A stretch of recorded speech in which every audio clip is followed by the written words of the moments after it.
အပိုင်းလေးစိတ်ဖိစီးမှုနဲ့စိတ်ဒဏ်ရာတွေကိုအသိမှတ်ပြုခြင်းအကြက်တဲနောက်ပိုင်းစိတ်မှာဘာတွေဖြစ်တယ်လဲ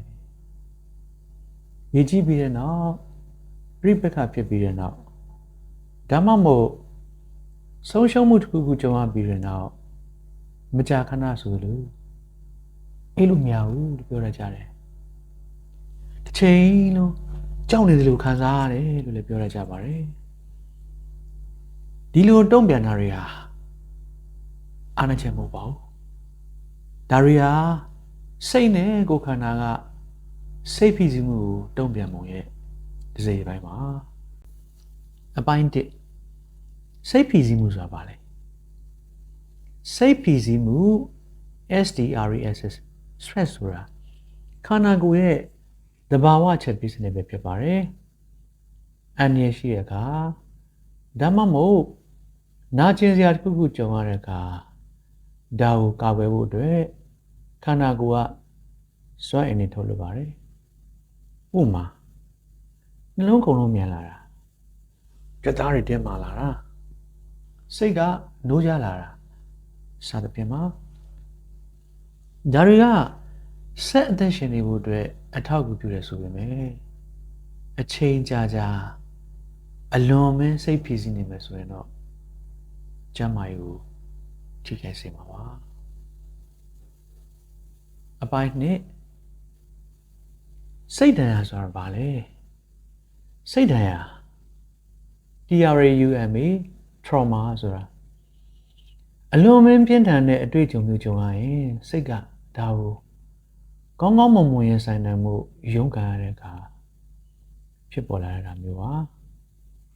လူတွေဟာအဲ့ဒီဖြစ်ရကိုပဲစိတ်ထဲဆွဲနေတာထုံထိုင်းနေတာဒါမှမဟုတ်လွယ်ကူထိတ်လန့်နေရမျိုးဖြစ်နိုင်ပါတယ်အကြက်တန်းနဲ့ကြုံတွေ့ရသူတိုင်းစိတ်ဒဏ်ရာရတာတော့မဟုတ်ပါဘူးဒါပေမဲ့ဘယ်သူမှဆိုစိတ်ဖိစီးမှုပေါ်တုံ့ပြန်တာကိုခံစားနိုင်ပါတယ်အကူအညီပေးနေသူတွေတောင်ခံစားနိုင်တာမျိုးပါအပိုင်း3အချက်တဲနောက်ပိုင်းအဖြစ်များတဲ့တုံ့ပြန်မှုတွေရုပ်ပိုင်းဆိုင်ရာအနေနဲ့ခေါင်းကိုက်တာတုံရင်တာပင်ပန်းနှွမ်းနေတာစိတ်ခံစားမှုဆိုင်ရာအနေနဲ့ကြောက်တာဒေါသထွက်တာဝမ်းနေတာစိုးရိမ်မှုပါနာစဉ်းစားတွေးခေါ်မှုဆိုင်ရာစိတ်ရှုပ်ထွေးတာမေ့လျော်တာဆုံးဖြတ်ခက်ခဲတာပြုမှုဆောင်ရွက်မှုဆိုင်ရာအလွယ်တကူငိုတာလူတွေကိုရှောင်းနေတာစိတ်တူနေတာဒီလိုတုံ့ပြန်မှုတွေဟာဖြစ်များပြီးအများအဖြစ်တော့ခဏတာပါဒါပုံမှန်မဟုတ်တဲ့အဖြစ်အပျက်တွေပေါ်မှာပုံမှန်တုံ့ပြန်မှုတွေပါကိုယ်ခန္ဓာနဲ့စိတ်ဟာ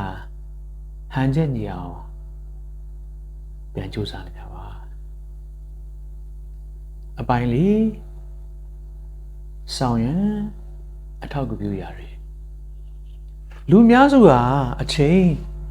ဘေးကင်းလုံခြုံမှုအားပေးကူညီမှုတွေနဲ့တူပြန်လည်ကောင်းမွန်လာကြပါတယ်ဒီအတွက်အထောက်အကူပြုတဲ့ຢာတွေကတော့မိသားစုဒါမှမဟုတ်တကယ်ချင်းတွေနဲ့စကားပြောပါပုံမှန်လုပ်နေကြအလုပ်တွေဆက်လုပ်ပါပုံမှန်စားပါအနာယူပါဆူတောင်းပါဒါမှမဟုတ်လိုက်လျှောက်ပါတခြားသူတွေကိုကူညီပါအားပေးကူညီရာကကိုယ်ခွန်အားဖြစ်စေပါတယ်အရက်ဒါမှမဟုတ်မူရစေပါစားရူရှောင်းပါကုစားတာကိုအာဟာရဖြစ်စေလိုပါစိတ်မတက်မတာဖြစ်နေတာရဲတဲ့ပေါင်းများကကြောင်ဆက်ပြီးရှိနေမယ်ဆိုရင်တော့ပညာရှင်ရဲ့ကူညီရည်ပါမှတ်ထားပါကုစားတယ်ဆိုတာမေ့ပြလိုက်တာလို့မဆိုလိုပါဘူး မျောလင့်ချက်နဲ့အတူ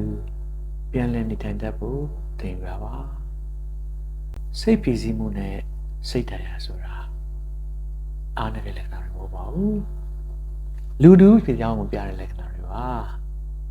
စာနာမှုဘေးကင်းလုံခြုံမှု